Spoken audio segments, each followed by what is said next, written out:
வணக்கம் நண்பர்களே. இந்த வீடியோ ஒரு சின்ன தகவலுக்காக தான். என்னென்னா, நம்ம 7.2 ஆம்பிளிஃபையர் கேபினெட் வச்சுருக்கோம்ல, அதில் வந்து ஸ்பீக்கர் அவுட்டு பார்த்திங்கன்னா பொதுவாக வந்து 6 ஸ்பீக்கர் அவுட் எடுக்கிற மாதிரி தான் இருக்கும். அந்த கேபினெட் நம்ம 7.1க்கு யூஸ் பண்ணணும்னா நீட்டாக வந்து இந்த மாதிரி பனானா ஜாக்கெட்டு ஃபிட் பண்ணிக்கலாம். இப்போ நான் வந்து 7.2க்கு நான் டிசைனிங் பண்ணியிருக்கேன். இதில் ஒரு 6 சேனலு, இங்கிட்ட ஒரு 3 சேனலு, மொத்தம் 9 சேனலு. இதுக்கு வந்து ட்ரில்லிங் பிட்டு சைஸ் பார்த்தீங்கன்னா, இந்த ட்ரில்லிங் பிட்டு சைஸ் பார்த்தீங்கன்னா 5/16, அதான் ட்ரில்லிங் பிட்டு சைஸு.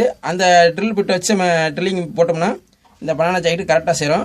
லேசாக அந்த காடி மட்டும் லேசாக கரைச்சி விட்டுக்கிட்டோம்னா உள்ளே இதுக்குள்ளே இருக்கும். கரைச்சி விட்டுக்கிட்டோம்னா கரெக்டாக செட் ஆகிக்கிறோம். நம்ம எப்பயும் போல் இந்த பாடியில் டச் ஆகாமல் நம்ம டைட் வச்சுக்கலாம், ஒன்றும் பிரச்சனை இல்லை. இப்போ அந்த ஸ்பீக்கர் ஜாக்கை நான் மாட்டிட்டேன். இப்போ எப்படி இருக்குன்னு பாருங்கள். ஒரே சேமாக இருக்கும் உங்களுக்கு.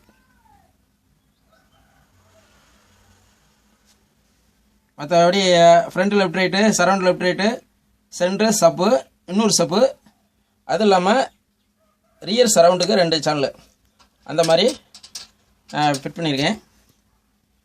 அவ்வளோதான் நண்பர்களே. நன்றி, வணக்கம்.